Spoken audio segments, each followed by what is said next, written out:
الحمد لله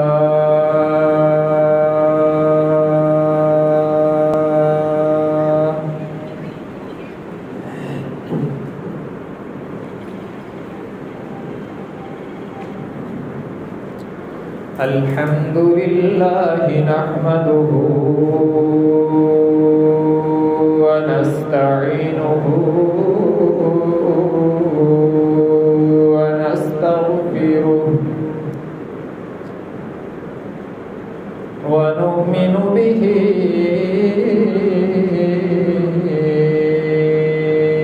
ونتوكل عليه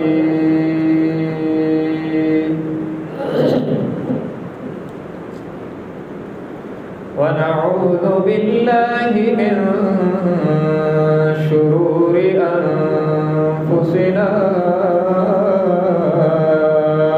ومن سيئات أعمالنا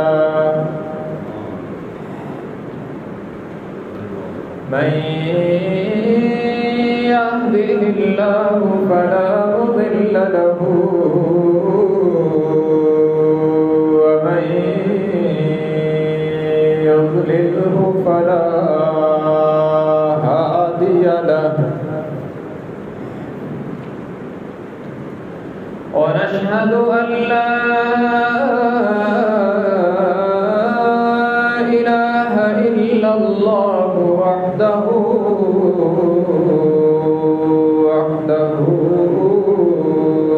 لا شريك له ونشهد أن سيدنا وسندنا وشفيعنا وقائدنا الأعظم وهادينا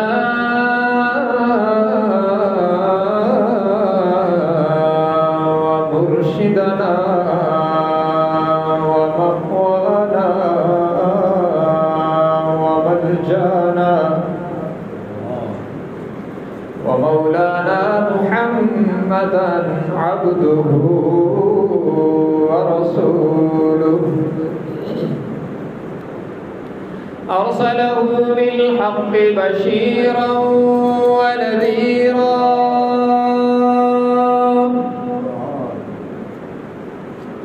وداعيا إلى الله بإذنه وسراجا منيرا وصلى الله تعالى عليه وعلى آله وأصحابه وبارك وسلم تسليما كثيرا كثيرا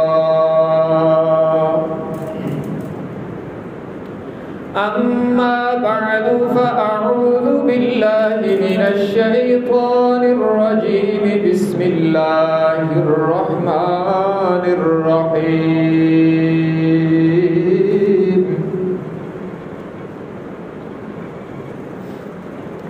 لقد رضي الله عن المؤمنين إذ يبايعونك تحت الشجرة فعلم ما في قلوبهم فأنزل السكينة عليهم وأثابهم فتحا قريبا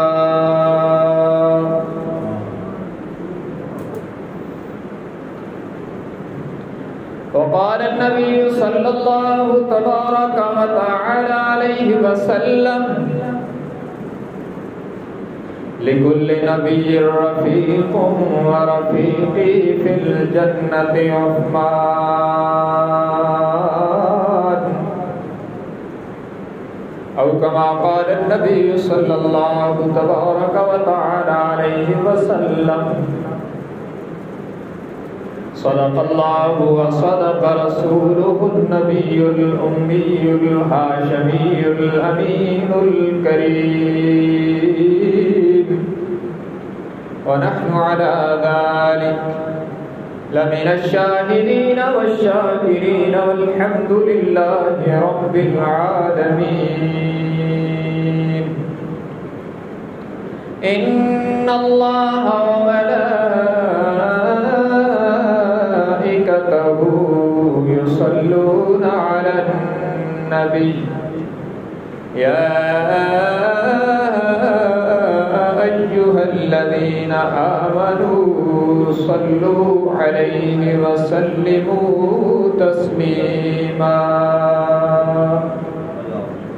اللهم صل على محمد وعلى آل محمد كما صليت على إبراهيم وعلى آل إبراهيم إنك حميد مجيد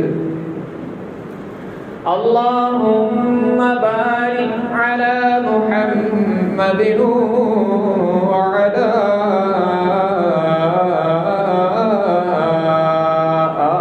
آل محمد كما باركت على إبراهيم وعلى آل إبراهيم إنك حميد مجيد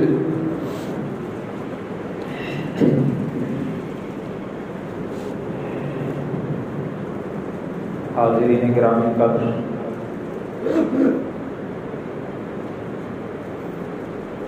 گزشتہ جمعۃ المبارک کے خطبہ سے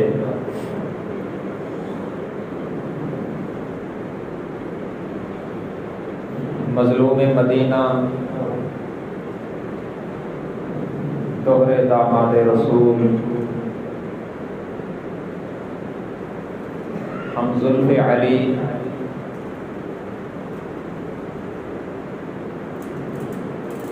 ناشر قرآن جناب عثمان ابن عفان رضی اللہ تعالی عنہ کی عظمت و شان اور منقبت و فضیلت پر گفتگو جاری ہے۔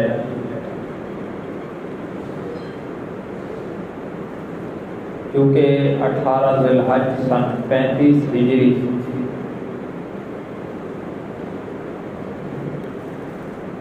حضرت عثمان ابن عفان رضی اللہ تعالی عنہ کا یوم شہادت ہے،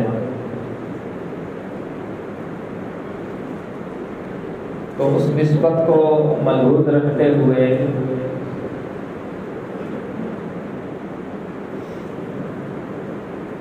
ان جمعات کے خطبوں میں حضرت عثمان رضی اللہ تعالی عنہ کا مبارک تذکرہ پہلے سے زیادہ کیا جاتا ہے تاکہ ہمارے دل و دماغ میں یہ بات ایک بار پھر تازہ ہو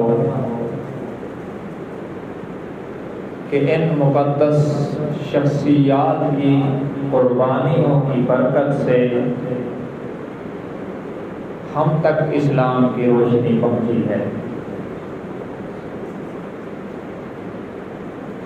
حقیقت میں گلشن مصطفیٰ صلی اللہ علیہ وسلم کا ہر پھول نرالا ہے، چمنستان رسالت میں جو پھول بھی کھلا اس کی مہک نرالی لاجواب بے مثال ہے۔ تمام صحابہ کرام رضوان اللہ علیہم اجمعین کو یہ اعزاز ملا کہ وہ سب انتخاب خدا ہیں اور ان کے اوپر نگاہ مصطفیٰ ہے، اس لیے دنیا میں ان کے لیے سند رب کی رضا ہے، ان کے لیے جنت یقینی ہے، اور انبیاء کرام علیہم الصلوات و تسلیمات کے بعد انسانیت کا سب سے افضل ترین اور مقبول ترین طبقہ صحابہ کرام کی جماعت ہے، جنہیں اللہ نے کنتم خیر امت کہہ کر خطاب کیا، اور انہوں نے براہ راست رسول اللہ صلی اللہ علیہ وسلم کی زبان سے اس مبارک خطاب کو سنا، اور جنہیں اللہ نے سب سے پہلے فرمایا تم بہترین ہو، وہ صحابہ ہیں۔ بعد والے ان کے نقش قدم پہ چلیں گے تو بہترین بنیں گے، لیکن جن کو اللہ نے اپنی منشا پر چلتے ہوئے دیکھا اور پھر فرمایا تم بہترین ہو، وہ ابو بکر سے وحشی تک سارے صحابہ ہیں۔ اور پھر ان میں بھی آپس میں درجات ہیں، فضیلتیں ہیں۔ آج اس مقدس جماعت کے ایک ہونہار فرد جناب عثمان ابن عفان کا تذکرہ ہو رہا ہے۔ گزشتہ جمعہ بھی اسی مقدس شخصیت کے چند فضائل عرض کیے گئے تھے۔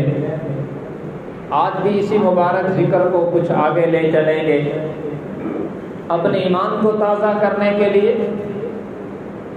اور اس نیت سے کہ احب الصالحین ولست منہم لعل اللہ یرزقنی صلاحا، کہ میں نیک لوگوں سے محبت کرتا ہوں اگرچہ خود نیک نہیں ہوں، شاید اس محبت کی برکت سے قیامت کے دن اللہ مجھ جیسے آپ جیسے گناہگاروں کو بھی ان نیک لوگوں کے پیچھے کھڑا کر دے۔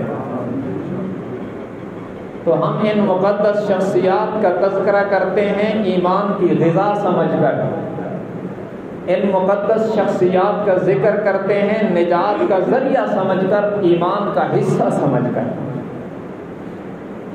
اور پھر اس لیے بھی ذکر ضروری ہے تاکہ ہماری پبلک کو، ہماری عوام کو جو مختلف فتنے گمراہ کر رہے ہیں ان سے حفاظت ہو سکے۔ یاد رکھیں حضرت عثمان رضی اللہ تعالیٰ عنہ وہ مظلوم ہیں جنہیں غیروں کے ساتھ ساتھ اپنوں نے بھی تنقید کا نشانہ بنایا۔ کسی پر یہودی تنقید کریں، عیسائی تنقید کریں، ہندو تنقید کریں تو وہ تو کافر فرقے ہیں۔ حضرت عثمان بھی ان صحابہ میں ہیں جن پر کلمہ پڑھنے والوں نے بھی تنقید کا کیچڑ اچھالا ہے۔ ان کی مظلومیت نرالی ہے، تو اس لیے ہمارا جو فورم ہے منبر و محراب، ہمیں اس پر ان کی وکالت کرنی چاہیے۔ شاید یہ چند جملے حشر میں کام آ جائیں اور ہماری نجات کا فیصلہ ہو جائے۔ یہ بات ذہن میں رکھیں کہ حضرات صحابہ کرام رضوان اللہ علیہم اجمعین میں بھی 3 شخصیات ایسی ہیں جن سے یہودیوں کو اور یہودیوں کی مانوی اولاد کو اور ان کے نقش قدم پر چلنے والوں کو بڑی تکلیف ہے۔ ان میں ایک حضرت عمر ہے، ایک حضرت عثمان ہے، اور ایک سیدنا امیر معاویہ ہے رضی اللہ تعالیٰ عنہ۔ اس کی وجہ یہ ہے کہ ان کے ادوار میں اسلام نے بے مثال ترقی کی ہے۔ شہادت عثمان کا گویا کہ پس منظر میں آپ کے سامنے رکھنے لگا ہوں۔ حضرت عثمان کی شہادت کن حالات میں ہوئی؟ لیکن حضور اکرم صلی اللہ علیہ وسلم جب مدینہ منورہ تشریف لائے تو آپ نے یہود مدینہ سے معاہدے کیے۔ میثاق مدینہ سیرت کی کتابوں میں بڑا مشہور ہے۔ جن معاہدوں میں یہ بات طے تھی کہ اگر کوئی یہودیوں پر حملہ کرے گا تو مسلمان ان کی طرف سے لڑیں گے، اور اگر کوئی مدینہ منورہ پر مسلمانوں پر حملہ کرے گا تو یہودی اس کا ساتھ نہیں دیں گے، مسلمانوں کا ساتھ دیں گے۔ مگر ہر مرحلے پر یہودیوں نے بدعہدی کی۔ یہود کے 3 بڑے قبائل تھے، بنو نذیر، بنو قینقاع اور بنو قریظہ۔ تو بدعہدی کرنے کے جرم میں ان کو در بدر کیا گیا۔ بنو قینقاع نکالے گئے، بنو نذیر نکالے گئے، اور پھر غزوہ احزاب کے موقع پر سنگین بدعہدی کرنے کے جرم میں بنو قریظہ کو قتل کیا گیا اور در بدر کیا گیا۔ اور پھر ان کا مضبوط ٹھکانہ تھا خیبر، اس کو بھی مسلمانوں نے فتح کیا۔ اب حضور صلی اللہ علیہ وسلم کی وفات حسرت آیات کے بعد گلشن اسلام پر مزید حملے کیے ان لوگوں نے۔ کہیں ارتداد کا فتنہ کھڑا ہوا اور کہیں انکار ختم نبوت کا فتنہ کھڑا ہوا، کہیں انکار زکوٰۃ کا فتنہ کھڑا ہوا۔ حضرت ابوبکر صدیق رضی اللہ تعالیٰ عنہ کی قیادت میں سب کو پیوند خاک کر دیا گیا۔ پھر حضرت ابوبکر صدیق رضی اللہ تعالیٰ عنہ کی وفات کے بعد مسلمانوں کی قیادت مراد پیغمبر داماد حیدر جناب فاروق اعظم رضی اللہ تعالیٰ عنہ نے سنبھالی، تو گلشن اسلام نے اور ترقی کی اور 22 لاکھ مربع میل پر اسلام کا پرچم لہرانے لگا۔ یہودیوں میں یہ جرت نہیں تھی کہ وہ باقاعدہ سامنے آ کر مسلمانوں سے لڑتے، مگر اندر اندر ان میں جذبہ انتقام ابھر رہا تھا اور وہ سازشیں کر رہے تھے۔ چنانچہ انہوں نے میٹنگ کی کہ ہمارے راستے کی رکاوٹ، سب سے بڑی رکاوٹ عمر کا وجود ہے، اسے راستے سے ہٹا دیں تو ہمارا راستہ صاف ہو جائے گا۔ چنانچہ اس کام کے لیے ایک خبیث النسل ایرانی مجوسی ابو لولو فیروز، جس کی فطرت میں خباثت تھی اور ایرانی تھا، اس کا انتخاب کیا گیا۔ اور وہ میں اپنے وقت پہ تفصیل سے عرض کروں گا۔ اس نے حضرت عمر کو خنجر مارا اور اس کے نتیجے میں وہ شہید ہوئے۔ ان کا خیال تھا کہ عمر کی شہادت سے اسلام کی ترقی رک جائے گی، مگر حضرت عمر رضی اللہ تعالیٰ نے شہادت سے پہلے ایک شورا بنائی 6 بندوں کی کہ میرے بعد یہ خلیفہ طے کریں گے۔ اور یہ 6 بندے کون ہیں؟ حضرت عثمان، حضرت علی، حضرت عبد الرحمن ابن عوف، حضرت طلحہ، حضرت زبیر اور حضرت سعد ابن ابی وقاص رضی اللہ عنہ اجمعین۔ یہ 6 بندوں کی کمیٹی بنائی کہ میری وفات کے بعد یہ جس کو خلیفہ طے کر دے وہ ہوگا۔ اور یہ بات بھی ذہن میں رکھیں، میں نے پہلے بھی کئی بار عرض کیا کہ 10 وہ خوش نصیب ہیں جنہیں ایک مجلس میں نام لے کر حضور صلی اللہ علیہ وسلم نے جنت کی بشارت دی، ان کو کہتے ہیں 10 مبشرہ۔ ان میں حضرت ابوبکر، عمر، عثمان، علی، طلحہ، زبیر، عبد الرحمن ابن عوف، سعد ابن ابی وقاص، ابو عبیدہ ابن الجراح، سعید بن زید رضی اللہ عنہ اجمعین، یہ 10 لوگ ہیں۔ اب حضرت عثمان رضی اللہ، حضرت عمر رضی اللہ تعالیٰ نے جو 6 بندوں کی کمیٹی بنائی، یہ 6 10 مبشرہ کے صحابی ہیں۔ 6 میں سے 2 حضرت ابوبکر اور عمر تو دنیا سے چلے گئے، پیچھے 8 رہ گئے۔ ان میں سے حضرت ابو عبیدہ ابن الجراح حضرت عمر کے دور میں فوت ہو گئے، تو پیچھے 7 رہ گئے۔ ان 7 میں ایک ہے حضرت سعید بن زید۔ یہ سعید بن زید حضرت عمر رضی اللہ تعالیٰ عنہ کا چچا زاد بھائی بھی تھا، بہنوئی بھی تھا۔ اس کو اس کمیٹی میں نہیں رکھا کہ کل کو کوئی یہ نہ کہہ دے کہ عمر خلافت کی کمیٹی میں اپنا رشتہ دار شامل کر گیا تھا، اس قدر احتیاط کی گئی۔ جن 6 بندوں کو کمیٹی میں رکھا ان میں کوئی بھی حضرت عمر کا رشتہ دار نہیں تھا۔ اب الغرض ان 6 بندوں کی کمیٹی میں تفصیلات ہیں۔ بالآخر مسند خلافت کے لیے حضرت عثمان رضی اللہ تعالیٰ عنہ طے ہو گئے، اور یہود کی سازشیں ایک بار پھر دم توڑ گئے۔ انہوں نے سمجھا تھا کہ عمر ہٹے گا تو اسلام کی ترقی رک جائے گی، مگر حضرت عثمان جب مسند خلافت پہ آئے تو اسلامی مملکت کا رقبہ تھا 22 لاکھ مربع میل. حضرت عثمان نے اس 22 لاکھ کو ڈبل کر دیا، اور حضرت عثمان رضی اللہ تعالیٰ عنہ کے دور خلافت میں اسلام کا پرچم جس رقبے پر لہرا رہا تھا وہ تھا 44 لاکھ مربع میل. یہود نے پھر سازش کی کہ ہم نے تو سمجھا تھا کہ یہ ترقی رک جائے گی، یہ تو ڈبل ہو گئی. تو اب میڈیا وار کیا ان بدبختوں نے، اس دور کا میڈیا وار. اس دور کا میڈیا اور ہے اور جدید ترقی کا دور ہے، اس دور کا میڈیا وار اور تھا.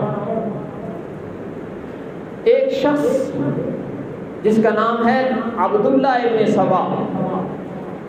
سبا ایک یہودی تھا، یہ عبداللہ اس کا بیٹا تھا، اور اس کے متعلق جو ابن عساکر نے اور ابن کثیر وغیرہ نے لکھا اس کا خلاصہ یہ ہے کہ یہ اصلاً یہودی تھا اور ظاہراً کلمہ پڑھتا تھا، اور اس کو ہائر کیا گیا تھا اس کام کے لیے کہ وہ حضرت عثمان کی حکومت کے خلاف اور ان کی امارت کے خلاف سازشیں کرے اور ان کو کھوکھلا کر دے. چنانچہ یہ شخص بڑا خطیب تھا اور بڑا چرب لسان آدمی تھا، خطیب آدمی تھا، اور بظاہر کلمہ بھی پڑھتا تھا اور بظاہر بڑی لچھےدار خطابت کرتا تھا. اور اس کا کام یہ تھا کہ تقریر کرتا اور بڑی اچھی تقریر کرتا. لوگوں اللہ کی مانو، اللہ کے رسول کی مانو، صحابہ کی مانو، قرآن کی مانو، حدیث کی مانو. اس طرح کی بڑی رقت آمیز تقریر کر کے نا آخر میں ایک شبہ چھوڑ دیتا. کہتا لوگوں عجیب بات ہے، یہ مسلمان کہتے ہیں کہ حضرت عیسیٰ واپس آئیں گے اور حضرت محمد صلی اللہ علیہ وسلم واپس نہیں آئیں گے. عجیب بات ہے، جن کی فضیلت کم ہے ان کی واپسی کی بات کرتے ہیں اور جن کی فضیلت زیادہ ہے ان کی واپسی کی بات نہیں کرتے. یہ اس قسم کا ایک شوشہ چھوڑ کے اور سادہ مسلمانوں کے دلوں میں جو ہے نا شبہات پیدا کر کے چلا جاتا. آج بھی بعض لوگ میڈیا پہ آتے ہیں اور یوٹیوب چینلوں پر اس طرح کے شبہات پیدا کر رہے ہیں. بہت سارے لوگوں کو میں سنتا ہوں، مجھے دکھ ہوتا ہے کہ امت کو کس طرح تقسیم کیا جا رہا ہے. آج بھی بعض لوگ میڈیا پہ آ کر کہتے ہیں دیکھو یہ فلاں حدیث یہ نبی کا فرمان ہو سکتا ہے، اس میں یہ لفظ ہیں، اور ہمارے سادہ لوگ مسلمان اٹھا کر ہمیں پوچھتے ہیں کہ حضور نے یہ کیوں فرمایا معاذ. حالانکہ ان کو پتہ نہیں ہوتا کہ عربی سے اردو میں جب ترجمہ ہوتا ہے اور عربی الفاظ کی گہرائی کو سمجھنا ہر بندے کے بس کی بات نہیں. کوئی اردو پڑھنے والا عربی کے لفظ کو اردو میں ڈھال کر اس کا اپنی مرضی کا ترجمہ کر کے امت کو گمراہ کرنے کی اور امت کے ذہنوں میں شبہ پیدا کرنے کی کوشش کرتا ہے. یہ آج بھی ہو رہا ہے. اس وقت یہی، اور کبھی یہ تقریر کرتا اس طرح کی بڑی لچھےدار اور آخر میں کہتا بادشاہ ہر نبی کا وصی ہوتا ہے، اور یہ کہتے ہیں حضور صلی اللہ علیہ وسلم کا وصی کوئی نہیں ہے، وصی رسول علی ہے اور خلافت علی کا حق ہے. اس طرح کی باتیں کر کے جو ہے نا وہ امت میں غلط فہمیاں پیدا کرتا رہا. اور یہ وہ مواصلات کا جدید دور تو نہیں تھا کہ فوراً ٹی وی پر دکھا دیا جاتا کہ حضرت عثمان رضی اللہ تعالیٰ کو ویڈیو بھیج دی جاتی کہ آپ کے خلاف یہ ہو رہا ہے. تو اس طرح حضرت عثمان رضی اللہ تعالیٰ عنہ کی حکومت کے 6 سال گزرنے کے بعد یہ سازشیں شروع ہوئی. حضرت عثمان رضی اللہ تعالیٰ عنہ کا کل جو دور حکومت ہے وہ 11 سال 11 ماہ اور 18 دن ہے، یعنی تقریباً 12 سال ہے، اور اس میں 22 لاکھ مربع میل فتح ہوا ہے. تو یہ اس طرح کی سازشیں کرتا رہا اور لمبا قصہ ہے. اس میں بہت سے واقعات ہیں اور بہت سے مراحل ہیں. اتنی تفصیل کا وقت نہیں، لیکن اس کا خلاصہ یہی ہے کہ بہت سارے لوگ اس کے ساتھ ملتے رہے اور بہت سارے منافق جو یہودیوں نے ہائر کی اسی پارٹی کو آگے بڑھانے کے لیے، اور وہ بظاہر کلمہ پڑھتے تھے اور بظاہر بڑی خوبصورت باتیں کرتے تھے، لیکن حضرت عثمان رضی اللہ تعالیٰ عنہ کا تختہ الٹنا چاہتے تھے اور ان کے ذہنوں میں خباثتیں بھری ہوئی تھی. وہ لوگ اس قافلے میں شامل ہوتے گئے اور یہ قافلہ بڑھتا گیا اور دور دراز کے علاقوں میں، کوفہ میں، بصرہ میں ادھر ادھر اس نے اس طرح کی سازشیں کی، کچھ گورنروں کو تبدیل کروایا اور کچھ اس طرح کی چیزیں اٹھائی، کچھ اس طرح کی باتیں اٹھائی کہ حضرت عثمان رضی اللہ تعالیٰ عنہ اپنے رشتہ داروں کو عہدے دے رہے ہیں۔ حالانکہ اگر رشتہ دار اہل ہو تو اس کو عہدہ دینا تو کوئی جرم نہیں ہے، رشتہ دار اہل ہو تو اس کو عہدہ دینا تو کوئی جرم نہیں۔ ابو بکر صدیق بھی تو حضور کے رشتہ دار تھے جن کو مسلح دے کر گئے تھے، ان کے سسر تھے۔ لیکن جب اعتراض کرنے والا اعتراض کرتا ہے تو وہ بس بہانے ڈھونڈتا ہے نا۔ اس طرح کے اس شخص نے اعتراضات کیے اور کہانیاں بنائیں، بالآخر حضرت عثمان رضی اللہ تعالیٰ عنہ کے خلاف اس نے ایک بڑی جماعت تیار کر لی، اور حضرت عثمان رضی اللہ تعالیٰ عنہ کو پتہ بھی چلا۔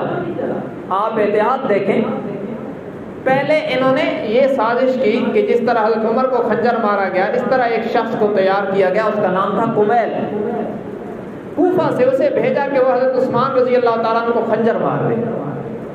جب وہ حضرت عثمان کے قریب آیا، اس نے خنجر نکالا تو حضرت عثمان بھی تو جنگی چالیں جانتے تھے، انہوں نے ہاتھ مارا، اس کو دھکا مارا اور گر جا گرا، اور فوراً اس نے خنجر چادر میں چھپا لیا۔ صحابہ نے پکڑ لیا، اس نے کہا امیر المومنین میں تو آپ کو چومنے کے لیے قریب آیا تھا۔ حضرت عثمان نے دیکھا بھی تھا کہ خنجر ہے، لیکن اس نے قسم اٹھائی کہ میں آپ کا بوسہ لینے کے لیے قریب ہوا تھا۔ اب حضرت عثمان رضی اللہ تعالیٰ عنہ کہتے ہیں کہ میں نے سوچا کہ ایک شخص اللہ کی قسم اٹھا رہا ہے اور بظاہر کلمہ بھی پڑھتا ہے، اب اگر میں کہوں کہ اس کی تلاشی لیں تو ایک کلمہ کو قتل ہو جائے گا، چلو میری خیر ہے، جس ارادے سے بھی آیا تھا۔ آپ نے صحابہ سے فرمایا اسے چھوڑ دیں، اور وہ چلا گیا۔ اور عبداللہ بن سبا اور اس کی پارٹی نے کہا کہ یہ وار تو ناکام ہے، اس طرح نہیں۔ تو انہوں نے اس سازش کو پھر تیز کیا، مہم چلائی اور بہت سارے لوگوں کو اپنے ساتھ ملایا، اور بہت بدباطن ان کے ساتھ ملے جنہوں نے بظاہر کلمے پڑھے اور اندر سے خباثت تھی، اور اصل میں مسلمانوں کے شیرازے کو بکھیرنے کے لیے اور اسلام کی کمر میں چھرا گھونپنے کے لیے۔ اور آپ اس سازش کو اگر سمجھیں تو حضرت عثمان اور حضرت علی دونوں کے قاتل سگے بھائی ہیں۔ یہ بات سن کے آپ کو حیرت ہوگی، حضرت عثمان کے قاتلوں میں ایک شخص ہے بدبخت جس کا نام ہے خالد ابن ملجم، اور حضرت علی کے قاتل کا نام ہے عبد الرحمن ابن ملجم۔ دونوں بدبخت ایک ہی باپ کے بیٹے ہیں۔ معلوم ہوا کہ یہود و نصارہ یہ سمجھتے تھے کہ عثمان و علی میں کوئی فرق نہیں ہے، دونوں کا تختہ الٹنا وہ اپنا مذہبی فریضہ سمجھتے تھے۔ تو دونوں کے قتل میں ایک ہی باپ کی اولاد ملوث ہے، اور وہ یہودی النسل اور ان کی ماں کی اولاد ہے۔ تو یہ سازش کی گئی، اور انہوں نے اس سازش کو عملی جامہ پہنانے کے لیے حج کے موسم کا انتخاب کیا، جب صحابہ کرام حج پہ چلے جائیں۔ اس وقت یہ عبداللہ بن سبا بدبخت کی قیادت میں بہت سارے لوگ مدینہ منورہ آئے، اور اولاً انہوں نے تلواریں وغیرہ چھپائی ہوئی تھی، اور مدینہ منورہ کے قریب قریب خیمے لگاتے رہے، بظاہر یہ باور کروایا کہ ہم لوگ حج پہ جا رہے ہیں اور حج سے پہلے روزہ اطہر پہ حاضری دینے آ رہے ہیں، لیکن اندر خباثت تھی۔ تو اس طرح کر کے جب یہ سارے جمع ہو گئے اور صحابہ کرام کی بہت بڑی تعداد حج پہ چلی گئی، مدینہ منورہ میں جو صحابہ کرام موجود تھے ان کی تعداد 17، 18 یا 20، 25 سے زیادہ نہیں آتی۔ تو اس طرح کر کے جب ان کا گروپ جمع ہو گیا تو جمعہ کا دن مسجد نبوی میں عثمان ابن عفان 44 لاکھ مربع میل پر جس کی خلافت کا پرچم لہرا رہا ہے، وہ خطبہ دینے کے لیے مسجد نبوی کے ممبر پہ آئے ہیں۔ کیا خوبصورت اور بہترین زمانہ تھا کہ وقت کا حاکم جمعے کا خطیب بھی ہوتا تھا اور 5 نمازوں کا امام بھی ہوتا تھا۔ یہ اس جماعت کی بات ہے جن کی تربیت محمد رسول اللہ صلی اللہ علیہ وسلم نے خود فرمائی۔ حضرت عثمان رضی اللہ تعالیٰ عنہ ممبر نبوی پر مسجد نبوی میں خطبہ دے رہے ہیں، 82 سال عمر ہے.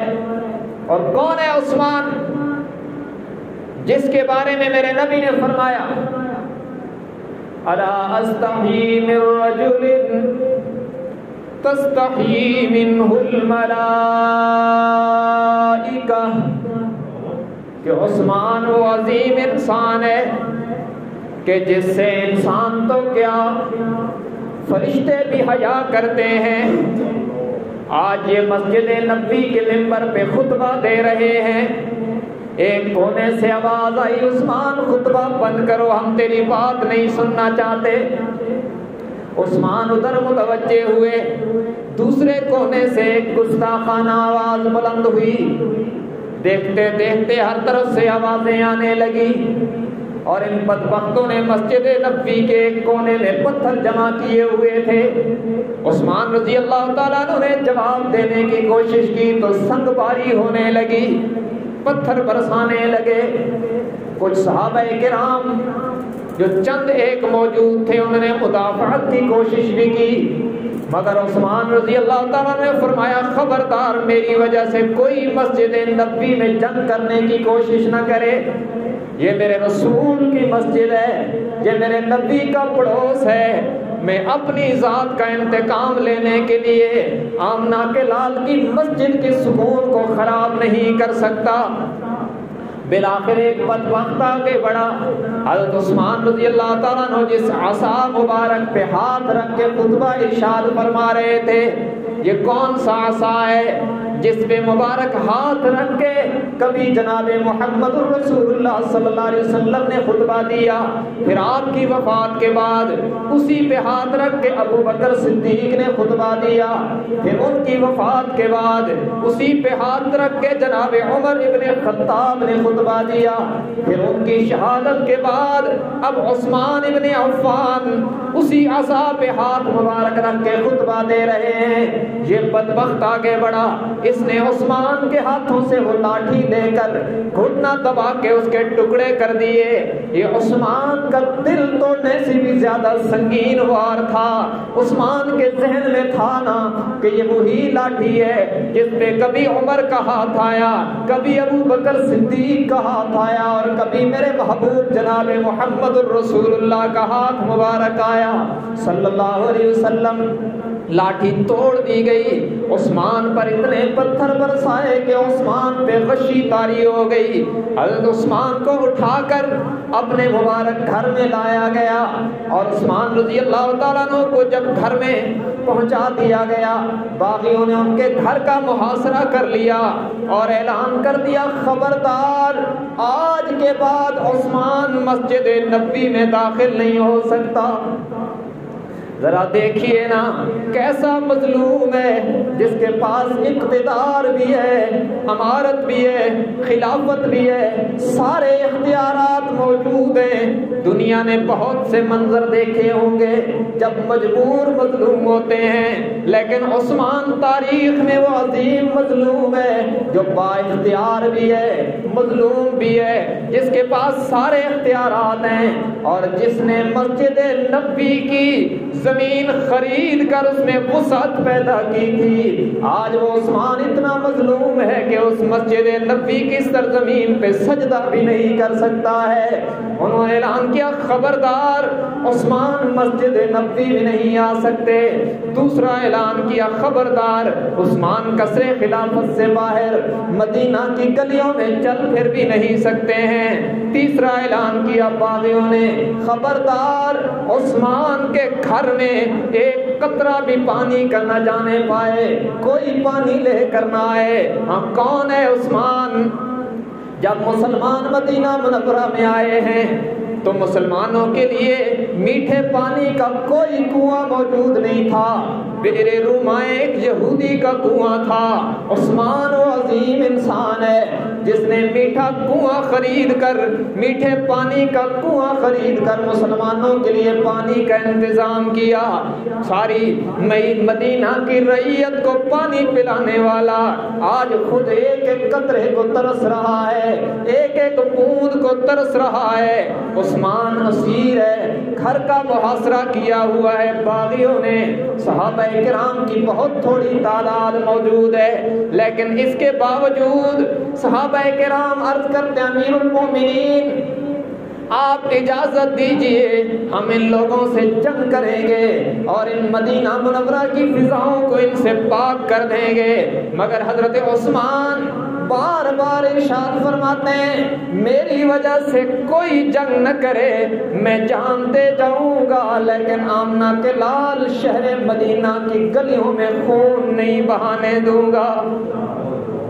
باغی زیادہ سے زیادہ میری جان لینا چاہتے ہیں نا، میں اپنی جان دے دوں گا لیکن اپنے لیے مدینہ منورہ کا امن قربان نہیں کر سکتا۔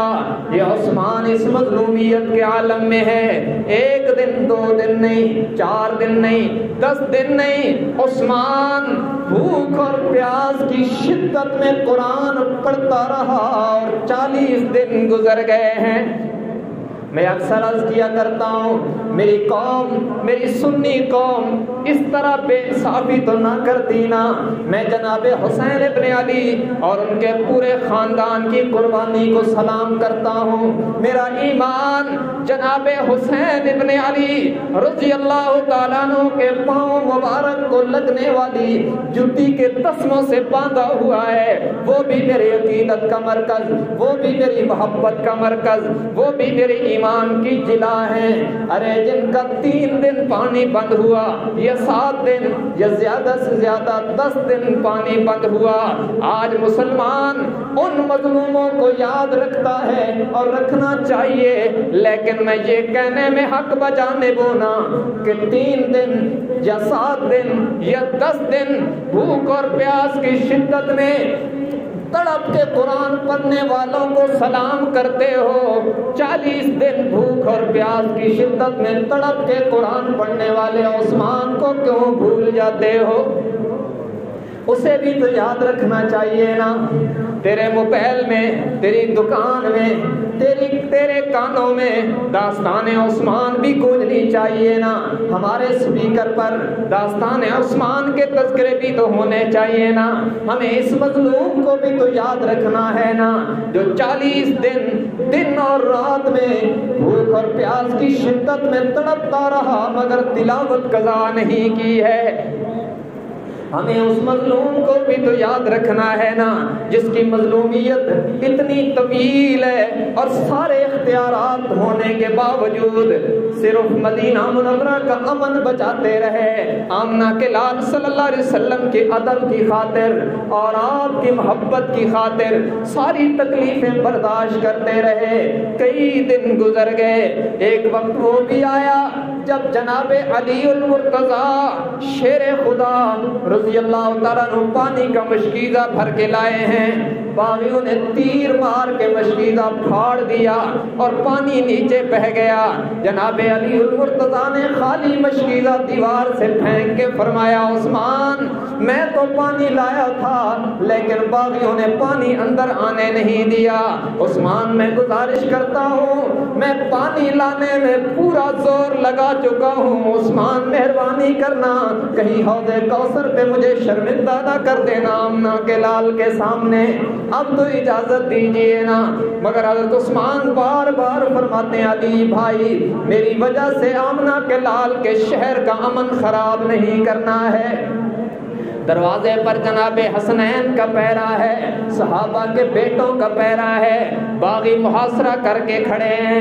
ایک وقت آیا شہادت سے چند دن قبل جناب عثمان ابن عفان رضی اللہ تعالیٰ عنہ نے اپنے مکان کی چھت پہ چڑھ کے فرمایا او باغیو تمہیں پتہ نہیں میں وہی عثمان ہوں جسے جناب محمد الرسول اللہ صلی اللہ علیہ وسلم نے دوہرا داماد بنایا، میں وہی عثمان ہوں جس کے گھر میں یکے بعد دیگر رسول اللہ صلی اللہ علیہ وسلم کی 2 بیٹیاں آئی ہیں، میں وہی عثمان ہوں جس کو اللہ نے یہ صاف کردار عطا فرمایا کہ زمانہ اسلام تو کیا زمانہ جاہلیت میں بھی جس کی جوانی پر کوئی داغ موجود موجود نہیں تھا۔ میں وہی عثمان ہوں جس نے زمانہ جاہلیت میں بھی کبھی کبیرہ گناہ نہیں کیا ہے۔ میں وہی عثمان ہوں جس نے کئی بار محمد الرسول اللہ صلی اللہ علیہ وسلم کی مبارک زبان سے جنت کی بشارتیں لی ہیں، جنت کی ضمانتیں لی ہیں۔ تم نے میرا کھانا پینا بند کر رکھا ہے مگر باغیوں کے دل نہ پسیجے، اور ان کا عثمان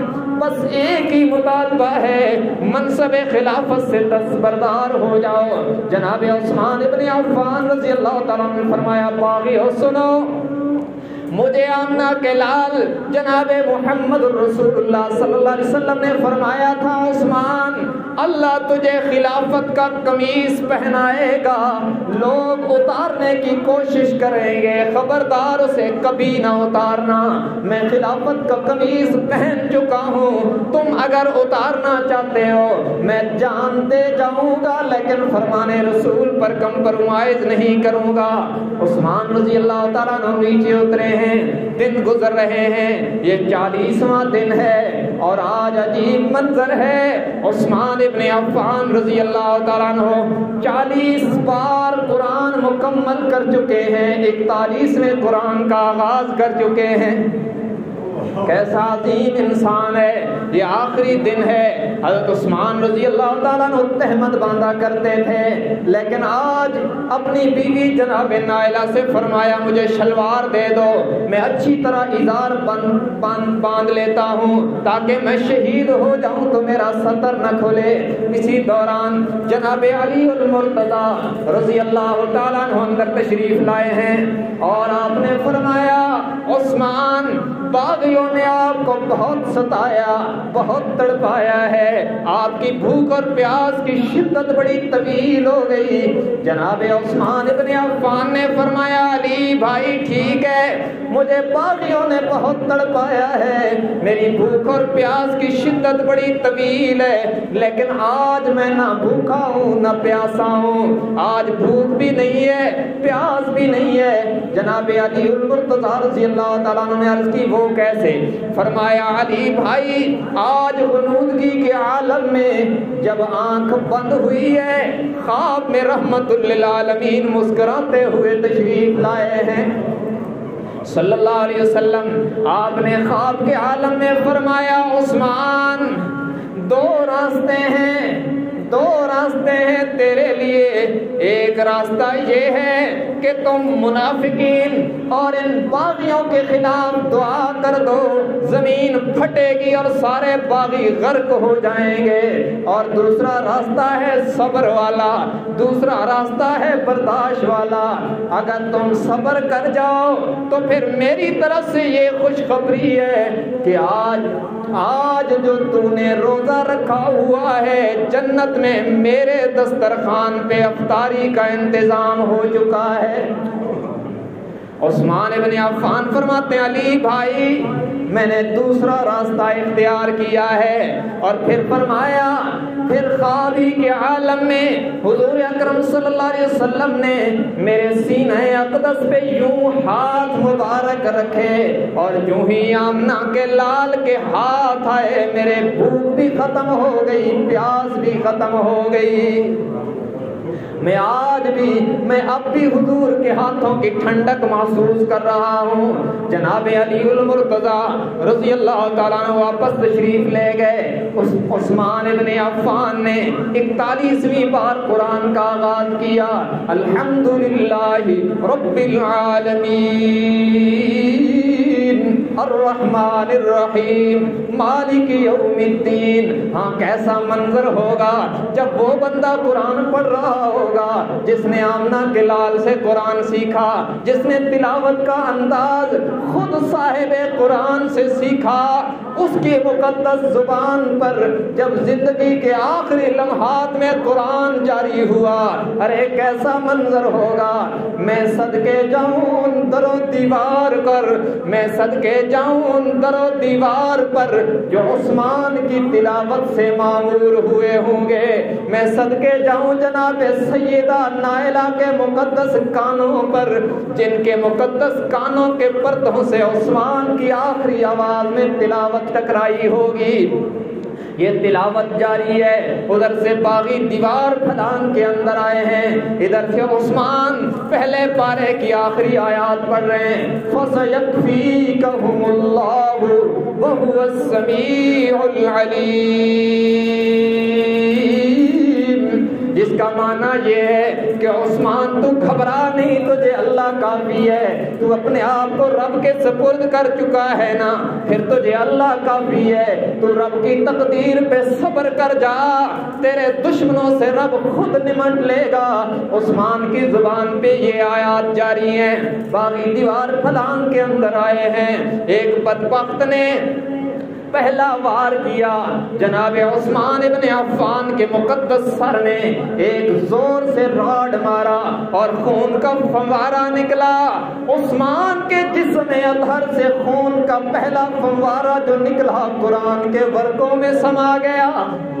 ارے اس دھرتی پر کون ایسا شہید ہے جس کا خون بھی قرآن کے دامن میں سمایا ہوا ہے. پھر انہوں نے وار پہ وار کیے. اب بالآخر عثمان زخموں سے چور ہو کر قرآن کے دامن میں جا گرے ہیں. ارے میں عثمان کی عظمت کو سلام کیوں نہ کروں جس کے خون کا پہلا قطرہ بھی قرآن پر, اور پھر عثمان کا وجود بھی قرآن کے دامن میں جا گرا ہے. عثمان اس مظلومیت کے عالم میں شہید ہو گئے کہ ان کے خون کے قطروں کا گواہ بھی قرآن ہے, ان کا وجود بھی قرآن کے دامن میں ہے. قرآن کے دامن میں آخری وقت میں عثمان نے گر کر بتلا دیا کہ قرآن سے وفا یوں کی جاتی ہے, تلاوت کا ذوق یوں ادا کیا جاتا ہے. اور پھر مجھے یاد آیا جناب محمد رسول اللہ صلی اللہ علیہ وسلم کا فرمان اطہر. آپ نے فرمایا یبعث کل عبد علی ما مات علیہ, آدمی اسی حال میں اٹھے گا جس حال میں مرے گا, جس حال میں دنیا سے جائے گا اسی حال میں حشر میں آئے گا. ارے کوئی کس حال میں آئے گا, کوئی کس حال میں آئے گا. عثمان وہ خوش نصیب ہے جو حشر میں تلاوت کرتا ہوا آئے گا. یہ وہ مظلوم شہید ہے, آخری وقت میں قرآن کے دامن میں آخری سانس لیے ہیں, دنیا سے چلے گئے اور یہ عظیم اعزاز پا گئے جو شاید تاریخ کے اندر کسی کے حصے میں نہیں آیا. جب اللہ کی عدالت لگے گی شہید اپنی اپنی شہادتوں پر گواہیاں لائیں گے. کسی کی شہادت کی گواہی میدان جنگ دے گا, کسی کی شہادت کی گواہی جبل کا سنگ دے گا, کسی شہید کی شہادت کی گواہی بدر کا میدان دے گا, احد کا میدان دے گا, تیروں کمان دے گا, خونے گریبان دے گا. عثمان وہ خوش نصیب ہے جس کی شہادت کی گواہی اللہ کا قرآن دے گا. اور یہ وہ مظلوم ہے مرنے کے بعد تو سارے انتقام ختم ہو جاتے ہیں نا, کہتے ہیں بادشاہ چھوڑ دو, مر جو گئے اب کیا کہنا ہے. لیکن عثمان وہ مظلوم ہے, شہادت کے بعد بھی ایک شخص بدبخت اندر داخل ہوا اور اس نے عثمان کے مبارک چہرے سے کپڑا اٹھایا. سیدہ نائلہ کہتی ہیں میں نے سمجھا زیارت کو آیا ہے, لیکن اس بدبخت نے کپڑا اٹھا کر عثمان کے شہید عثمان کے چہرے پر زور سے تماچا مارا اور بدبخت باہر چلا گیا. ابن سیرین کہتے ہیں میں نے اپنی آنکھوں سے دیکھا ایک شخص طواف کعبہ کر رہا ہے, رو رو کر معافیاں مانگ رہا ہے. میں نے اس سے پوچھا تو کون ہے؟ اس نے کہا میں وہ بدبخت انسان ہوں جس نے شہید عثمان کے چہرے پہ تماچا مارا تھا. اسی وقت سے اللہ نے میرے بازو کو شل کر دیا ہے. یہ عثمان وہ مظلوم ہے جس کے جنازے پر سنگباری ہوئی.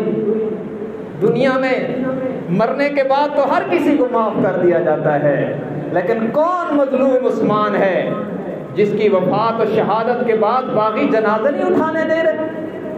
ارے اس سے بڑا مظلوم تاریخ میں کون ہوگا جس کے جنازے میں چند بندے شریک ہیں. اور حضرت ابو ہریرہ یوں پاؤں کو جو ہے نا بالکل پاؤں کے پنجوں کے بل چل رہے تھے. کسی نے کہا اس طرح چلنے کی کیا وجہ ہے, چند بندے تو ہیں. فرمایا عثمان کے جنازے پر اللہ نے اتنے فرشتے بھیجے ہیں پاؤں رکھنے کی جگہ نہیں ملتی۔ جب زمین والوں نے بندوں پر پابندی لگائی تو عرش والے نے کہا عثمان میرے ہاں اتنا مقبول ہے، زمین والے پابندی لگائیں گے میں نوری مخلوق بھیج رہا ہوں۔ تو اس عثمان کی شہادت 18 ذی الحج کو، اور عثمان کے بہت کارنامے، ان میں سے ایک کارنامہ یہ بھی ہے کہ یہ جو قراءت عاصم اور روایت حفص پر لکھا ہوا قرآن آپ کے سامنے ہے یہ حضرت عثمان نے لکھوایا تھا۔ قیامت کی صبح تک جتنے لوگ قرآن پڑھیں گے پڑھائیں گے جہاں ان کو ثواب ملے گا یہ ثواب عثمان کے نامہ اعمال میں بھی جاتا جائے گا۔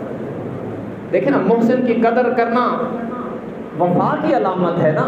تو حضرت عثمان ہمارے محسن ہیں کہ قرآن کو اس طرز پہ لکھوا کر امت کے حوالے عثمان نے کیا ہے۔ تو ہمیں اپنے محسنوں کی قدر کرنی چاہیے۔ اور میں نے شروع میں عرض کیا کہ میں تو ذکر بھی اس لیے کر رہا ہوں احب الصالحین ولست منہم لعل اللہ یرزقنی صلاحا، کہ میں نیکوں سے محبت کرتا ہوں اگرچہ خود نیک نہیں ہوں، شاید اس ذکر کی اور اس محبت کی برکت سے اللہ مجھ گناہگار کو بھی پار لگا دے۔ تو اس لیے ان لوگوں سے پیار کرو اور تنقید نہ کیا کرو نہ سنا کرو۔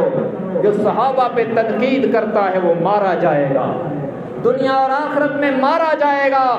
جو صحابہ کے بارے میں دل صاف رکھے گا، ان سے محبت کرے گا، ان کے نقش قدم پہ چلے گا، اصحاب و اہل بیت سے محبت کا اظہار کرے گا، انشاءاللہ اللہ اس کا بیڑا پار کرے گا۔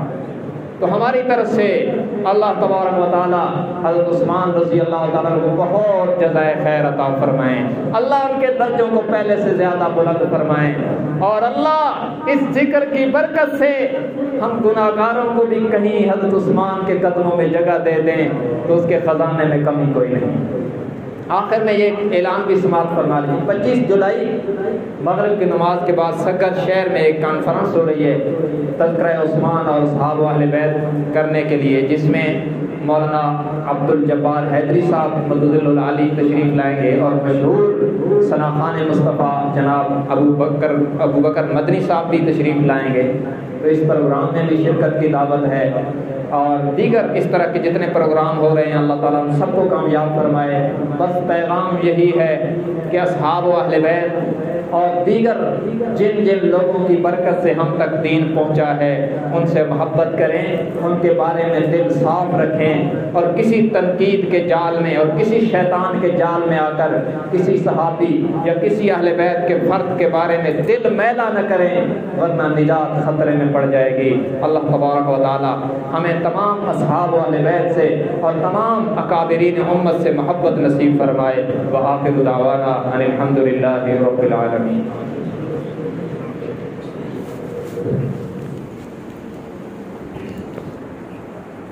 Recorder, 52 minutes.